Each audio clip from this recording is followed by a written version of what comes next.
I'm glad you played that. I actually said that on a radio program that I'm on. And I've said much more interesting things on CNN, would I guess would be subversive from what you call mainstream media, but that's what I believe. I do really believe that.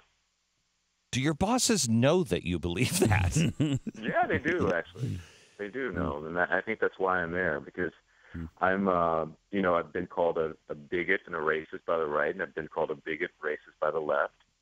And mostly on the left, I'm a sellout or an Uncle Tom because I don't believe in pandering. I believe in telling people the truth, and people don't always want to hear the truth. And I think many times liberals don't want to hear the truth. If you don't see their world point of view, they get really vicious because what are you kidding me? You're a black man and you don't believe certain things that I believe, and it's just it's just really interesting, that box that they put you in. But the right puts me in a box too, which kind of is disappointing because when you say I'm not conservative, I am conservative on some issues, and I'm liberal on other issues, and I just kind of make up my own mind. I think I'm more conservative on fiscal issues and on social issues. I happen to be a person of color, and I happen to be gay, and I think I'm a little bit more liberal on social issues. But besides that, I'm my own man. So here's what we've noticed on, and this is why I wanted to have you on.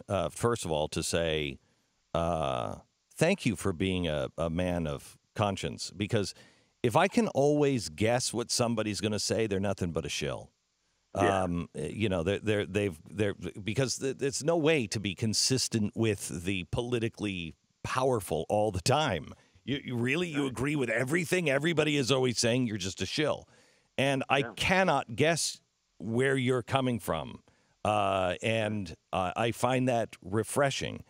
What is it going to take to get more people to get away from the political parties and the political correctness and start being their own man or woman? Well, I think we listen to the loudest voices the most, and we shouldn't, because the loudest voices aren't always the majority. And I think the majority of people feel the same way we do, Glenn, that we should not be run by the right or the left, or conservative versus liberal. We should be, we should listen to what is right. And I think it's going to take people like us standing up and giving voice to that. So, I was reading something this morning. I don't normally read social media, but I was in traffic, and I was just sort of reading around, and someone said, I don't know anyone in my circle who likes Don Lemon. Why does he still have a job? And the reason I still have a job is because people listen to me. People tune into my show every night because they want to hear the truth. They don't want to be pandered to. And, I thought about when I was at the White House Correspondents' Dinner recently, and there were some folks at MSNBC, and they're like, I saw them, and they said, well, I don't understand your success lately. Like, you're really taking off. What's going on? And I said, well, I don't really care what people think about me. And one of the anchors there, who I won't name, he said, well, what do you think about when you watch me? And I said, I don't watch you that much. And he said, why not? I said, because I always know what you're going to say. Yep. Before you open your mouth, I know what you're going to say. If I watch Megyn, I don't know what Megyn's going to say.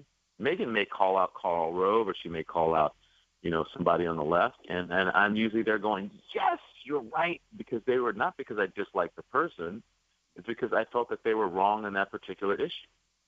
And just because I think they're wrong on that particular issue, it doesn't mean that I don't like them, or that I can't do business with them, or that I won't listen to them. That's all part of it. That's what we're supposed to do. I don't agree with my mother all the time, but it doesn't mean we hate each other. What, Don? How did we get here, and how do we reverse engineer this? Well, I think we have to start listening to each other, and we have to stop sort of castigating each other and calling each other names. I mean, you have names for things, but when you call people rude names, just because, that's fine. But if you say something is of this ilk, like if you say something is, akin to fascism, or something is akin to racism or whatever, but you don't have to say, hey, you're racist or you're a fascist. It's because you may have those particular qualities, but it doesn't mean that you're of it. And I think we have to start listening to each other. And I think somehow, I don't know how we're going to do it, but all the people who who have people just sort of wrapped around their fingers or in their heads, and they continue to pander to those people. We got to somehow figure out how to call out their lies and get people to realize that they're being pandered to.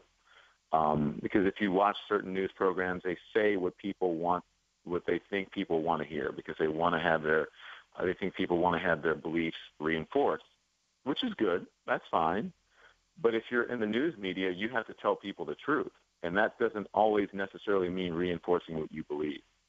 So somehow we have to figure out how to do that, and I think it's incumbent upon people like you who have a platform that I'm very, I shouldn't say jealous of, but I would love, envious of, it's a better word. I would love to have the platform that you have and the freedom that you have, Glenn. It's phenomenal, and I commend you for it. Well, thank you very much.